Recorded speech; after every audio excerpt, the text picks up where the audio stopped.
don't look at me. Oh, we're good. Hi. Good, how are you? Good. Can you explain the feeling of just accomplishing the goal and being in the... Yeah, I think that we took a minute to just be like, okay, we know that we qualified now, and we definitely still have a job to do on Sunday, so we're really just quickly focusing back on that.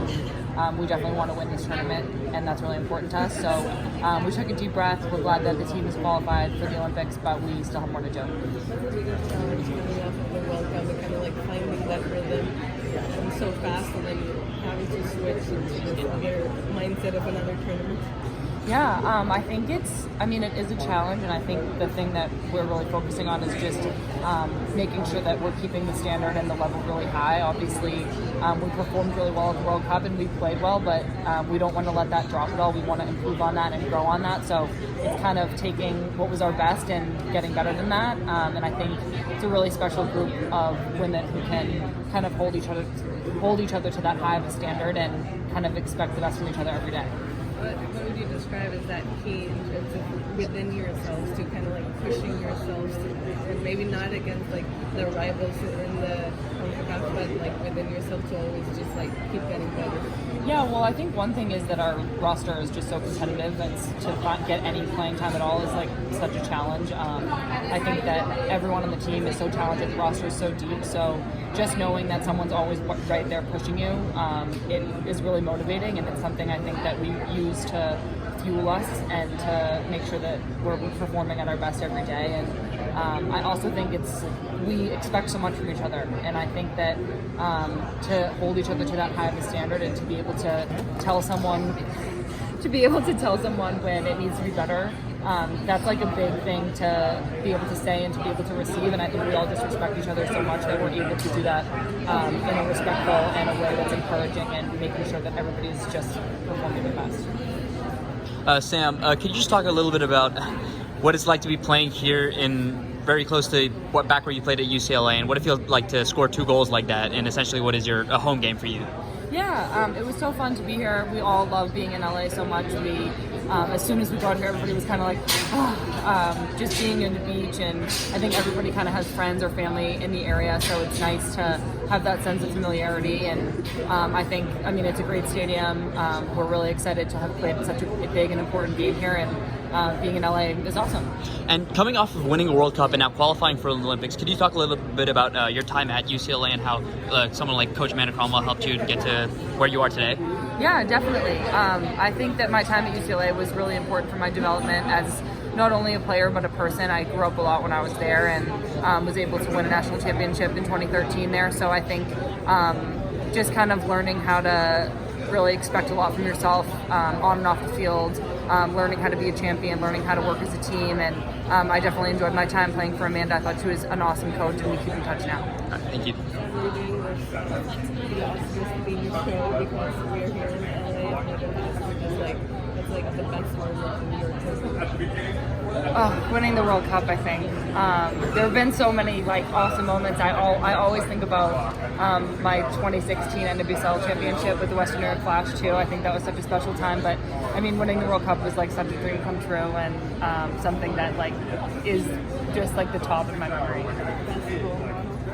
My older sister, I think, was my role model always growing up, so I definitely look up to her a lot.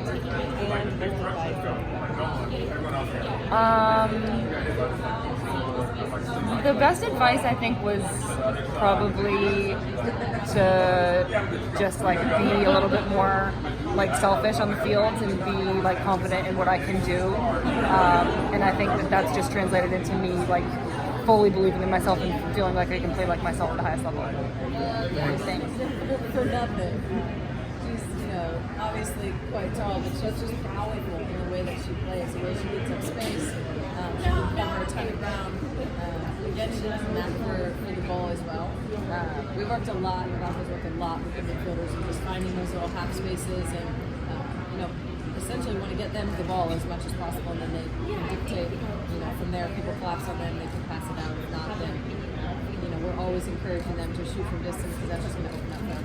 So I think they're starting to feel a little bit more comfortable in that role and find those little spaces and figure out the game is all there for them. Could you have hit that free kick any better? I don't think so. Me and Kelly feel very proud about this. We're taking a lot of credit for it. when it's set up, I mean, it's obviously close enough to take the free kick. There's actually quite a bit of space on that side, but I was like, Kelly, I'm like, she just smash it. This is like, she can hit it so hard, and having it be that close and on that side of the goal, that near post is kind of helpful. So she did. Does the motivation and internal competition with this team ever ebb? I mean, you guys have won so much, but yet it's almost like everybody's trying to win a job. Yeah, our ebbs are like, micro ebbs because we're so psycho. So it's like, we probably feel like it ebbs a little bit within the environment. It's hard to keep that up all the time. People have a bad day or sometimes we're tired or whatever, but as soon as it starts to ebb, it's like, oh no, hell no, that's not happening. So we all keep each other accountable first and foremost. It never needs to come from anyone else, any coach, anything outside of that. It doesn't need to even be a bad performance. It can be, you can go out and smash a team and still not be happy with it. So that's just in the team. Even after winning back-to-back World Cups, Vlatko says he still thinks, like the coach in him says, that you can always get better. What does the player in you say? Do you think that even after dominating soccer for so long, you still think every day that you can get better and better? Do I think I'm like at my best right now? We're at our best? No, not even close. I think we can get a lot better. Definitely. I think we have a lot to improve on. I think that we can dominate teams, coupling our mentality and our physicality and the pace and power that we play with controlling teams with the ball. And just no one can ever get it from us. That's going to be difficult, and then when we defend, we're totally insane and all over you. So I think, kind of marrying those two, we have another big step to take this year. Thanks, guys. It's really an honor to be on this team for that long to reach 100 caps. And touching on the Olympics a little bit, obviously, that also, what does it mean to kind of go back to another now huge stage in Tokyo this coming summer? Yeah, I mean, it's incredible. The team is so excited. I think we've gotten better every single game we played in this tournament. And, we're just excited to now settle in and kind of know that the rest of this year we can prepare for the Olympics. I think that was kind of the talk around the team. Basically, is like, we haven't won anything yet. We haven't reached anything yet. But, we played a great match tonight against Mexico. And I think right now it's just getting better every single game. And then looking forward to the final of this tournament, what are you expecting from Canada?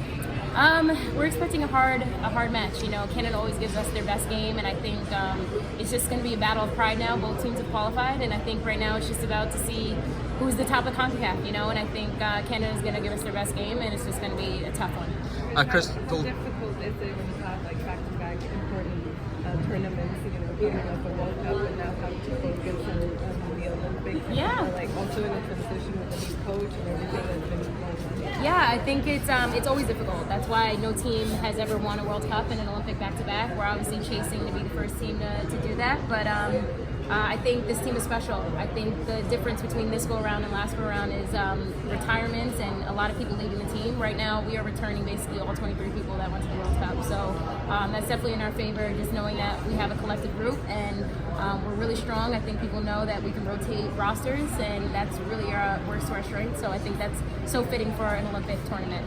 That's strong mindset. Definitely, if there's a team that can do that and winning back-to-back like that, it's the U.S. Yes, we hope so.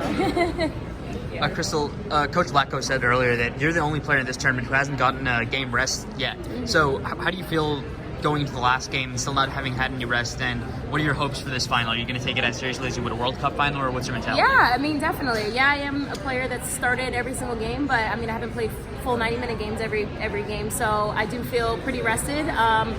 Our roster is very strong, so who knows? Maybe I don't start actually in the final, and that would be okay because our team is really strong. So, thank you.